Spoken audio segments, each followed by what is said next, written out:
Website. What feeds your website?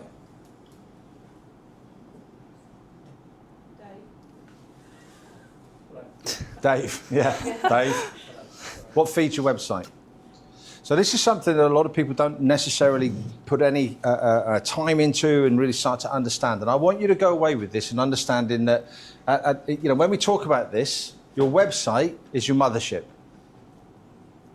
Your website is where, your shop front is. Now, I'll caveat this that you might have a shop front as well, in which case your shop front is your shop front and that links to it. But we're looking at this from a digital context at the moment. Your website is your mothership. What we don't do is we have a lot of dispersed, if at all, dispersed marketing that's going on. There's no direction to it. What we want to be doing is out there is, in everything you're doing, is warming up prospects, shifting them through a process of kind of like low value, low risk through to high value, high risk. And what is high value, high risk, by the way? If you do a high value, high risk offering, it's kind of like, it's this. You're going to give up a bit of your time. You're going to come along. Anybody think today that I'm not going to sell anything?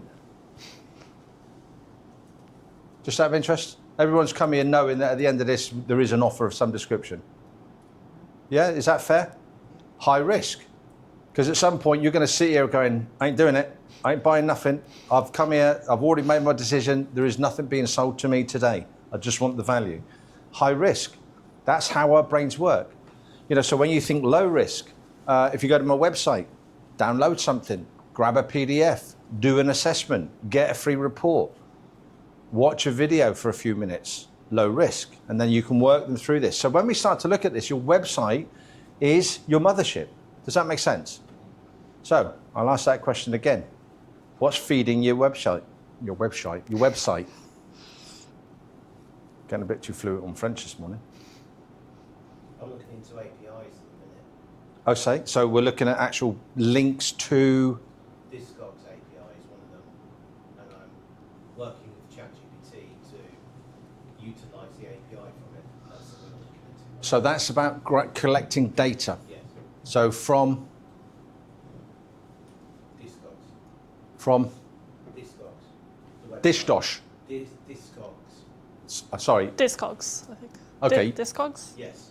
I haven't got my hearing aids yet. I've got some hearing challenges. Sorry, Sam, I forgot them. So you've got another website that actually, or your website, you can create data from it, and then data obviously gives you insight as to what's happening, lead generation, Yes. where you can work better, what you can focus on, etc. Is that right? Kind of like that. Okay, so we've got up here then, we've got APIs. What else? Right. Social media. SM? Yeah, linking back with social media to your Yeah, website. absolutely. Yeah, so again, these are two-way things. What else? Blog writing, like guest blogging on other websites, backlink building. Copy, yeah. SEO, SEO. Right, SEO. And GEO, AEO, AIEO, GEO. AI now has created a place out there that there is so much way, or so many different ways that we can now optimize your presence. So SEO is kind of like the baseline foundation piece now. And if we don't understand and know what we're doing with that, you've then got agentic search, you've got AI engine optimization, you've got geo optimization. All of these help drive traffic to your website. What else? Email marketing. Email. Yeah, what else? I don't know if YouTube or video. Video. Accounts. Yeah. What else? Paid ads. Ads. What else?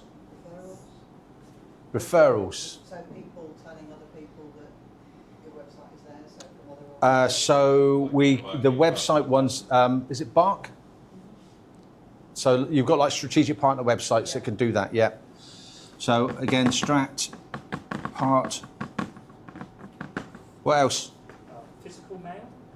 Physical mail. Physical mail, yeah, absolutely. QR codes and the like, so, because we can use those in direct mail. What else?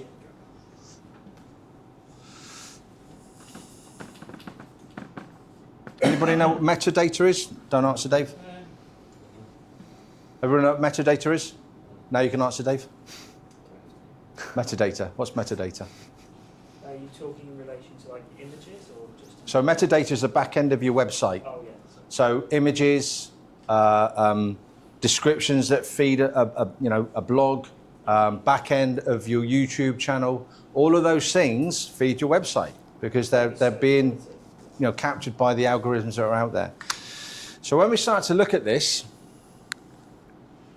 and we start to focus on this, hopefully you're getting the idea and the message here. But the whole premise of omnichannel marketing is so wide and varied. But here's the thing. So many people opt for just one channel. And we just mentioned there. Here's the thing. As LinkedIn is obviously a major topic for us today, I won't steal too much thunder. Think about it. We'll answer it when Laura does her next thing. How many different ways can you use LinkedIn? How many different ways can you use Facebook? It's kind of, there are multiple different ways. Here's a top tip for you. Create a 10 by 10 for your marketing strategies. So down one side, have 10 different strategies that you're applying. And then across the top, have 10 different ways that you apply that strategy. So I'm going to give you the example of Facebook to start with. How do I deliver Facebook 10 different ways? How can we do that? Shout at me. Profile, I'll give you the first one. Thank you. What else? Content on there, definitely. Pages, events. If you look at Facebook now and then go and look at all the different ways that you can turn up, there are multiple different ways that you can utilize Facebook in marketing, not just one way. You've got ads, boost, paid ads. All of these are then separate strategies just on Facebook alone. So if you then start to look in terms of what are the different strategies, and by the time Laura's finished today, you'll have LinkedIn as one marketing strategy, and you'll have 10 different ways at least that you'll be able to deliver it. Does that make sense for everybody? 10 by 10. Don't fill it in and try to do all of them in one hit, by the way. Just fill it in and then identify the strategies. As the strategy's working, you test and measure, you move on, and eventually you get to a point where you do have 100 different strategies that are optimized and working for you. What's your business going to look like in a year, 18 months time with 100 different strategies all optimized working for you?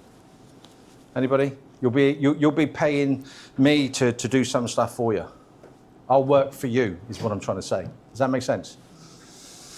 So, if you're not focused on these channels, if you're not focused on how we're driving traffic, if we're not focused on the conversion rate, your pipeline's going to dry up. Generally speaking, who's a service operating business in here today? So there's a few of you that are service, so B2B. When you in that business, a rule of thumb is that your pipeline should have at any one time at least 12 leads in there. At least 12 leads that you're working on. That's the minimum. 12 leads at any one time that actually we're nurturing, we're putting through the sales process, we're looking to convert. If you haven't got anything in there, you've got one or two in there, how does that feel when you've got one or two in the pipeline and nothing else? As we used to say in the military, it's a squeaky bum time. You start to feel a little bit of fear and anxiety. It's kind of like, what happens if they don't convert? Put 12 in there as a minimum, suddenly we're in a place where actually, do you know what? I can not so much take a breath, but I can focus on this because I know I've got redundancy built into my pipeline. Again, as I'm going to talk about in a moment. This piece here, when we talk about no control over time and actually when, many businesses are quite seasonal as well. Many buying patterns are quite seasonal. Name me the main buying pattern that's seasonal. This is a Ferris Bueller. Anybody seen the film Ferris Bueller? You know that part where the teacher stands up and goes, Bueller. This is a Ferris Bueller moment. Anyone? Christmas. Buying habits go through the roof, don't they? They all change. What else happens in your business? When are the seasonal drifts in your business? What's another one that for a business or a service business that might be quite interesting? Black Friday. Not so much, but yes, definitely for products and stuff. Valentine's Day. No. I don't get a lot of love cards coming through at Valentine's. Not that I tell Sam about anyway. What else? Think about it. Budgets. What's the biggest impact on a budget for a business? End of year spends. So March, April, businesses are starting to look in terms of what are our budgets looking like. The Army, you'll remember this, Ollie. The Army was amazing because I think about every February, March time, QM, the quartermaster, the guy who ran all the logistics, he would actually go around the battalion and be challenging people to spend money. Because if he didn't spend all the money in that year, guess what? He wasn't getting it next year. I remember once as a welfare officer, that came up. I ended up buying, I think, 21 spin bikes. Welfare officer, 21 spin bikes. Why? Because I wanted the spin bike qualification. And I got it. Just to let you all know, I wasn't in the army. His Navy. Give him a moment, that will sink. Ollie was a Royal Marine, just so we're playing fair. Here's the thing I want you to take away. I want you to start focusing on this omni-channel as I start to dive into a little bit more detail, because your competitors are. Your competitors are. If they show up in more places than you do, by default, they're going to get more leads. Yes or yes? Yes. Make sense? Okay. We're not in panic because you're here. So this is a point of where actually we can start looking at some strategy and start looking at how we can actually apply this within our business. So the channels that work together. Well, we have LinkedIn as the first one. So with that one, as I said before, it's just about being, consistent with posting, and also knowing who you're trying to target, because some people make the mistake of, trying to target everyone on LinkedIn, and that's reflected in their first line hook in their caption when they post, things like that. And yeah, I'd just say just make the most of it, really. Like if you have limited time, I mean, Steve would say this. I mean, what's your why? Why are you on LinkedIn? It's worth asking yourself that question. I feel like that's a good motivator for you actually consistently using it. And just start off with, even 10 comments a day. I think that's more doable than 21 to begin with, just so you can build the habit, and then eventually you can, make LinkedIn work for you. Email. We talked about email. Email's not dead by any stretch of the imagination. So again, when we start looking at the omni-channel part here, where are you collecting data? LinkedIn features, assignments, downloads. There are multiple different ways for you to capture the data of your target market.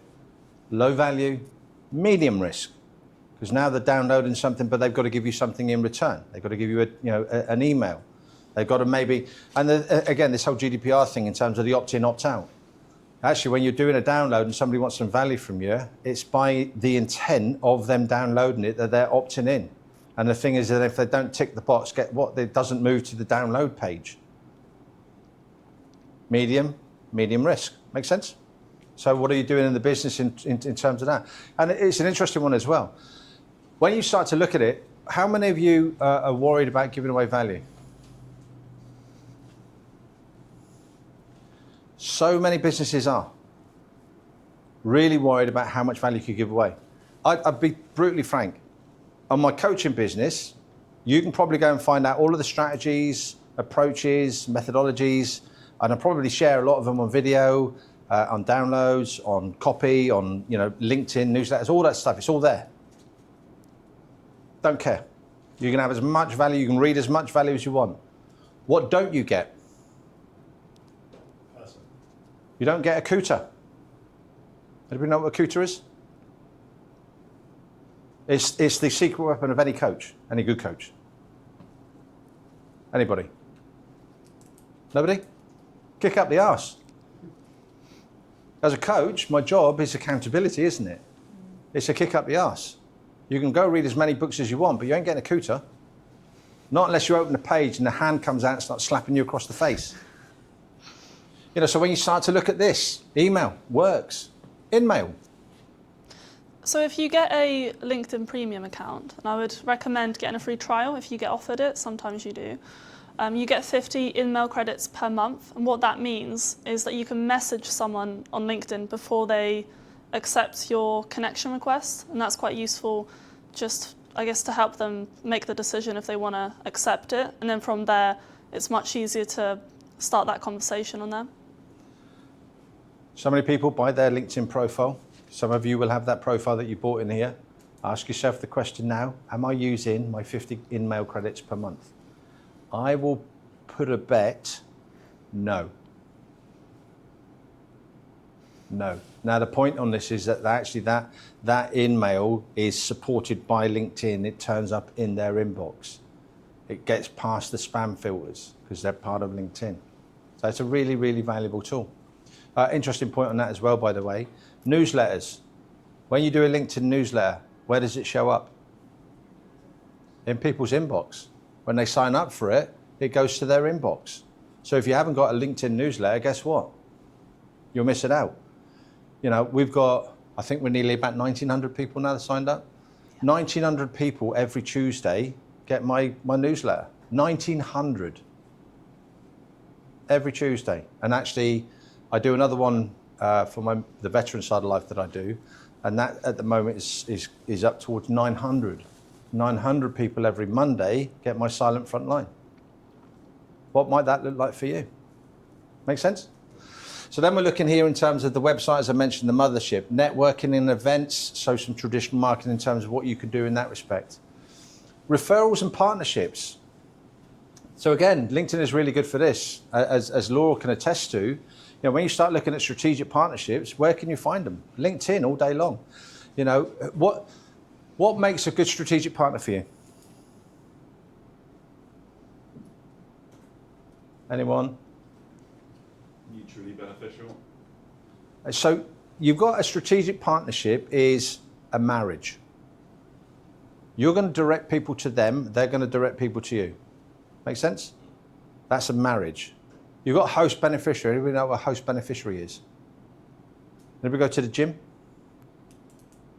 Ollie, you go to the gym, don't you? In the military, Ollie would have been known as a gym queen because he's massive. So Ollie goes to the gym. So when Ollie goes into the gym and there's a company that's selling supplements there, but it's not the gym that's selling them, that's a host beneficiary. So where, for you, you've got host beneficiaries because you have got estate agents that actually turn around and go and have a chat with these guys. They're surveyors. They're the people you want to talk to. You don't necessarily reciprocate business to them because you're not selling properties. Host beneficiary. So when you start to look at this, what does that look like when we start looking at referrals and partnerships? Who could you go out there and have a meaningful conversation? And I think, Laura, that's the best place actually you can find them on LinkedIn. Yeah. And just to add to that, there's another part of, the commenting strategy. So what you should realistically be commenting on are your direct competitors, because then their audience will see your posts, and then also obviously your ideal clients, but then also your adjacent competitors. So people who don't necessarily share the same target audience as you. Well, they do share the same target audience as you, but they provide a different service. And I guess that relates back to your point on host beneficiaries. Definitely. So you can start to see now that actually when we look at this in the marketing context, it's not just one channel, it's multiple channels. So have a look in your workbook now. And I really, as you go through this particular activity, I want you to have a look at your website and what are we doing to optimize our website. So if you look at all these areas here, so for instance, a lot of people are really confused by SEO. You either get an expert in, or you can use the AI nowadays in terms of ideation to help you understand it. You can ask it to help structure content for you. I highly recommend you get somebody to do it for you because who knows AI in here? Vast majority of business owners don't. And as a result, they end up spending time doing stuff that isn't one of those three things there. I'm procrastinating because I've now got to learn AI. That is where your value sits. That's your price per hour. If you're learning AI to do something, then kind of like you're losing the high value context of what it is you do in business. Does that make sense? This bit of the omnichannel, if you keep writing, and I'll just ramble a little bit in the background.